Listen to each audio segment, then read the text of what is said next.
Hello students, today we are going to discuss your Kritika, subject Kritika, chapter number 3, साना साना हाथ जोड़।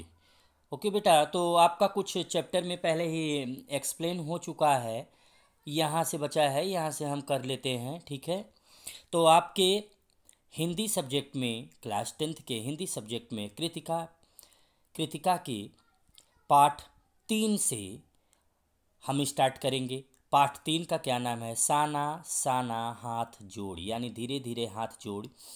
इसमें जैसा कि पहले व्याख्या किया गया है इस सब्जेक्ट का कुछ, कि हिमालय की वादियों का विस्तृत वर्णन किया गया है। और मधु कांकरिया जी जो लेखिका हैं, मधु कांकरिया की यात्रा वृत्तांत का यह वर्णन किया गया है, सिक्किम के राजधानी गंगटोक का और हिमालय की वादियों का। तो कुछ धीरे धीरे हम इस पेज पे पहुँचे हैं, पेज नंबर 21। ठीक है, तो देखते हैं बेटा कि चित्र लिखित सीमय माया और छाया के इस अनूठे खेल को भर भर आंखों देखती जा रही थी। प्रकृति जैसे मुझे सयानी बनाने के लिए जीवन रहस्यों का उद्घाटन करने पर तुली हुई थी। यानी वो जब पिक्चर देख रही थी, यानी जब जा रही थी अपनी गाड़ी से, तो उन्हें बहुत सारे नेचर प्रकृति दिखा रही थी, बहुत सारे पिक्चर दिख रही थी। तो उसी चित्र लिखित सी में माया, यानी ये प्रकृति की माया और जो वृक्षों की छाया होती है, इसके अनूठे खेल को लेखिका क्या कहते हैं कि मैं अपने भर भर आंखों से देखती हुई जा रही थी। ठीक है, प्रकृति जैसे मुझे सयानी बनाने के लिए जीवन रहस्यों का उद्घाटन करने पर तुली हुई थी। मतलब प्रकृति सोच ही ली थी कि मुझे सारे रहस्य मुझे बता देगी और आज ही मैं इस मामले में बड़ी हो जाऊंगी, मतलब सयानी हो जाऊंगी, बड़ी हो जाऊंगी। सब कुछ मुझे प्रकृति दे देना चाहती थी। इस रहस्य का उद्घाटन, यानी क्या क्या है क्या क्या नहीं, सब कुछ मुझे प्रकृति बताते जा रही थी। धीरे धीरे धुंध की चादर थोड़ी छटी। जैसे जैसे मैं आगे बढ़ी तो धुंध की थोड़ी चादर छट गई, यानी धुंध थोड़ी हटी। अब वहाँ पहाड़ नहीं, दो विपरीत दिशाओं से आते छाया पहाड़ थे, यानी दो विपरीत दिशाओं से पहाड़ आ रहे थे।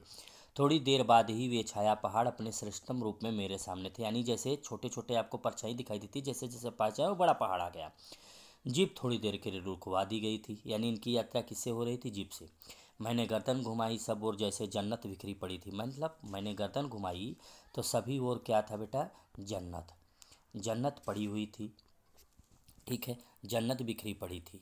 नज़रों के छोर तक खूबसूरती ही खूबसूरती अपने को निरंतर दे देने की अनुभूति कराते पर्वत, झरने, फूलों, घाटियों और वादियों के दुर्लभ नज़ारे। वहीं कहीं लिखा था थिंक ग्रीन, यानी हमें प्रकृति सब कुछ दिखाते हुए जा रही थी। हमने क्या क्या देखा? पर्वत देखा, झरने देखा, फूल, घाटियाँ, वादियों मतलब घाटियों के दुर्लभ नज़ारे जो थे, पूरी वादी। और कहीं पे लिखा था एक बोर्ड पे कि थिंक ग्रीन, यानी हरे भरे के लिए सोचिए। देखिए क्या है आश्चर्य, पल भर में ब्रह्मांड में कितना कुछ घटित हो रहा है। सतत प्रवाहमान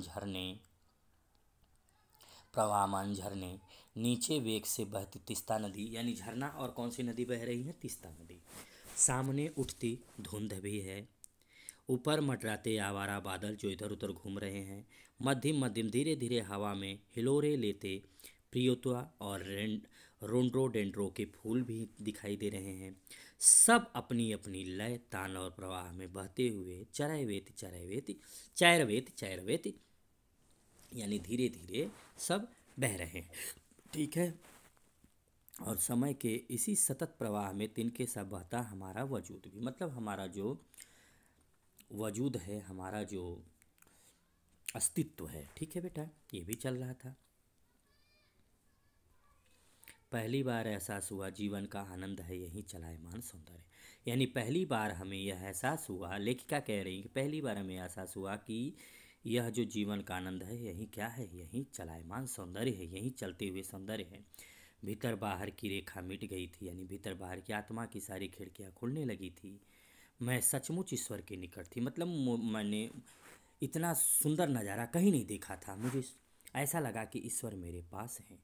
सुबह सीखी प्रार्थना फिर ओठों को छूने लगी थी। साना साना हाथ जोड़ी, सुबह भी मुझे यही प्रार्थनाएं लगने लगी थी कि साना साना हाथ जोड़ी धीरे धीरे। तभी वो अतीन्द्रिय संसार खंड खंड हो गया। कौन सा संसार? अतीन्द्रिय, जो अति इंद्रियों का है। कैसे? वह महाभाव सुखी टहनी सा टूट गया। क्यों टूट गया? दरअसल मंत्रमुग्ध सी मैं तंद्रिल अवस्था में थोड़ी दूर तक निकल आई थी कि अचानक पाँव पर ब्रेक सी लगी। अचानक मेरे पाँव पर ब्रेक लग गई और मैं क्या देखती हूँ, मतलब अभी तक तो मैं सुंदरता देख रही, तब क्या देखती हूँ, जैसे समाधिस्थ भाव में नृत्य करती किसी आत्मलीन नृत्यांगना के नुपुर अचानक टूट गए थे। मैंने देखा इस अद्वितीय सौंदर्य से निरपेक्ष कुछ पहाड़ी औरतें पत्थरों पर बैठी पत्थर तोड़ रही थी। गूथे आटे सी कोमल छाया पर हाथों में कुदाल और हथौड़े, कईयों की पीठ पर बंधी डोको, बड़ी टोकरी में उनके बच्चे भी बंधे हुए थे। कुछ कुदाल को भरपूर ताकत के साथ जमीन पर मार रही थी। मतलब मैंने ये देखा है कि उन पहाड़ों पर मैंने कुछ पहाड़ी औरतों को काम करते हुए देखा। कैसे देखा कि वो इतनी लीन थी जैसे एक नृत्यांगना गा रही हो और उसके नुपुर नाच रही हो और उसके नुपुर यानी पायल टूट गए हों। मैंने ये इसमें देखा कि वो औरतें क्या कर रही हैं, पूरी लगन से हथौड़ा कुदाल और हथौड़े लेके पत्थर को तोड़ रही हैं। कईयों की पीठ पर डोको यानी एक बड़ी सी टोकरी जिसको कहते हैं वो बंधा हुआ है और उनमें कौन है, उनका बच्चा। इस कुदाल को भरपूर ताकत के साथ वो जमीन पर मार रही हैं। इतने स्वर्गीय सौंदर्य, नदी, फूलों, वादियों और झरनों के बीच भूख, मौत, दैन्य, जिंदा रहने की ये जंग, यानी इतना कष्ट एक औरत का कि किस तरीके से अपने बच्चे को बांधे हुए डोकों में लिए हुए काम कर रही है, हाथ उसके कैसे हो गए हैं, ये सब देखते हुए जिंदा रहने की जंग है। भूख के लिए ही तो काम कर रहा है आदमी, हर आदमी पेट के लिए बेटा। तो ठीक है ये सब। फिर मातृत्व यानी माता का एक प्रेम और श्रम साधना, श्रम के साथ प्यार साधना। वहीं पर खड़े खड़े बीआरओ बोर्ड रोड ऑर्गेनाइजेशन के कर्मचारी से पूछा मैंने, यह क्या हो रहा है, यह क्या हो रहा है। तो उसने क्या बताता है, देखते हैं। यह क्या हो रहा है, चोहलबाजी के अंदाज में बताया, जिन रास्तों से गुजरते हुए आप हिम शिखरों से टक्कर लेने जा रही हैं, वहीं उन्हीं रास्तों को ये पहाड़ी ने चौड़ा बना रही हैं। मतलब पहाड़ी ने किसको कहा गया है, पहाड़ की औरतों को। तो उसने कहा कि जिन हिम शिखरों से आप घूमती हुई जा रहे हैं, टक्कर लेते जा रहे हैं, उन्हीं रास्तों को चौड़ा कौन कर रहा है, यही औरतें। यानी औरतें किसका काम कर रही थी, रास्ता चौड़ा करने की। ठीक है, बड़ा खतरनाक कार्य होगा यह। मैंने मन ही मन में सोचा कि बड़ा खतरनाक कार्य होगा। कैसे, मेरे मुंह से अकस्मात यह निकला कि यह तो बड़ा खतरनाक काम होगा। वह संजीदा हो गया। कहने लगा, पिछले महीने तो एक की जान भी चली गई। मतलब उसने बताया कि पिछले महीने तो एक की जान भी चली गई थी। बड़ा दुस्साध्य कार्य है पहाड़ों पर रास्ता बनाना। पहले डायनामाइट से चट्टानों को उड़ा दिया जाता है। किससे उड़ाते हैं, डायनामाइट से। फिर बड़े बड़े पत्थरों को तोड़ मोड़ कर एक आकार के छोटे छोटे पत्थरों में बदला जाता है। फिर देखिए, फिर बड़े से बड़े जाल में उन्हें लंबी पट्टी की तरह बिठाकर कटे रास्तों पर बाड़े की तरह लगाया जाता है। जरा सी चूक और सीधा पाताल प्रवेश, मतलब मृत्यु।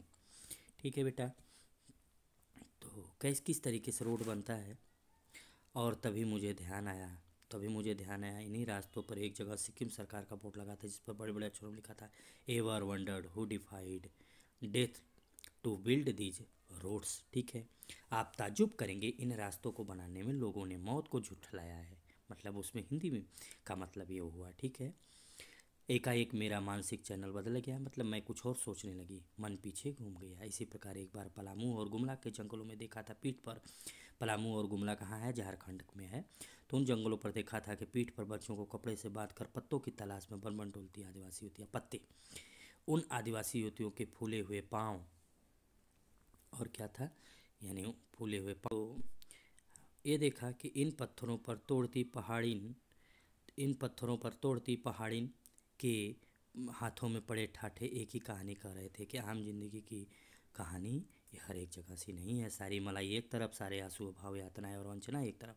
मतलब लोग भले कहते हैं सारी मलाई एक तरफ है, लेकिन इन काम करने वाली औरतों का कष्ट को देख के कहा जा रहा है कि सारे आंसू, अभाव, यातना और वंचना एक तरफ। और तभी मेरी सहपाठी सह यात्री मणि और जितेन मुझे खोजते खोजते वहाँ तक आ गए थे। यानी इनकी सहपाठी क्या नाम था, मणि और जितेन। मुझे गमगीन देख जितेन कहने लगा, मतलब दुख में देख जितेन कहने लगा, मैडम ये मेरे देश की आम जनता है, इन्हें तो आप कहीं भी देख लेंगी। आप इन्हें नहीं, पहाड़ों की सुंदरता को देखिए जिसके लिए आप इतने पैसे खर्चे करके आई हैं। मतलब आप इनको मत देखिए, ये तो हर जगह मिल जाएंगी। आप पैसे खर्चे करके जो आई हैं देखने, उनको देखिए, पहाड़ों को। यानी ये देश की आम जनता ही नहीं, जीवन का एक प्रति संतुलन भी है। ए वेस्ट एट रिपेइंग है। कितना कम लेकर ये समाज को कितना अधिक वापस लौटा देती है। मन ही मन सोचा मैंने। हम वापस जीप की ओर मुड़ने लगे कि तभी मैंने देखा वे श्रम सुंदरियां यानी काम करने वाली औरतें किसी बात पर इस कदर खिलखिलाकर हंस पड़ी थी कि जीवन लहरा उठा था कि वह सारा खंडहर ताजमहल बन गया था। मतलब मैंने इतने दुख में देखा कि वो औरतें काम करते हुए किसी बात पे हंस पड़ी थी और उनकी हंसी देखकर मुझे ऐसा लगा कि सारा जो खंडहर है वो ताजमहल प्रेम का सौंदर्य बन गया है। ठीक है बेटा। तो फिर उसके बाद क्या हुआ, हम लगातार ऊंचाई पर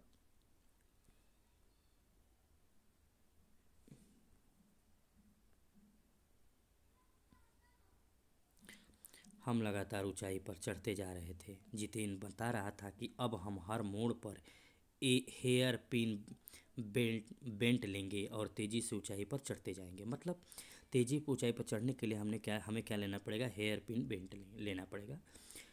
हेयर पिन बेंट के ठीक पहले एक पड़ाव पर देखा 7-8 वर्ष की उम्र के ढेर सारे पहाड़ी बच्चे स्कूलों से लौट रहे थे। मतलब मैंने बच्चों को भी देखा और हमसे लिफ्ट मांग रहे थे। जितेन ने बताया हर दिन 3.5-3 किलोमीटर की पहाड़ी चढ़ाई चढ़कर ये बच्चे स्कूल जाते हैं। मतलब 3.5-3 किलोमीटर की दूरी पहाड़ी चढ़ चढ़े बच्चे स्कूल जाते हैं। तो मैंने सोचा क्या स्कूल बस नहीं। मणि के पूछने पर जितेन हंस पड़ा। मतलब मणि पूछा, मणि कि क्या स्कूल बस नहीं, तो जितेन हंस पड़ा। मैडम यह मैदानी नहीं पहाड़ी इलाका है। मैदान की तरह यहाँ कोई भी आपको चिकना बर्फीला नहीं मिलेगा। यहाँ जीवन कठोर है। नीचे तराई में ले देकर एक ही स्कूल है, दूर दूर से बच्चे उसी स्कूल में जाते हैं और सिर्फ पहाड़ पढ़ते ही नहीं हैं। इनमें से अधिकांश बच्चे शाम के समय अपनी माओं के साथ, मतलब अपनी माताओं के साथ मवेशियों को चराते यानी पशुओं को पानी भरते हैं। जंगल से लकड़ियों के भारी भारी गट्टर ढोते हैं। खुद मैंने भी ढोए थे। जितेन बता रहा है। ठीक है। स्थिति खतरा अब धीरे धीरे बढ़ने लगा था। किस बात का खतरा? रास्ते और भी सकरे होते जा रहे थे, पतले। कई बार लगता जैसे रास्तों को इंच टेप से नाप कर एक जीप जितना ही चौड़ा बनाया गया था। मतलब केवल एक जीप जाने लायक ऐसा बनाया गया था। जीप जरा भी संतुलन बिगड़े इंच भर भी जीप इधर उधर खिसके तो हम सीधे घाटियों में।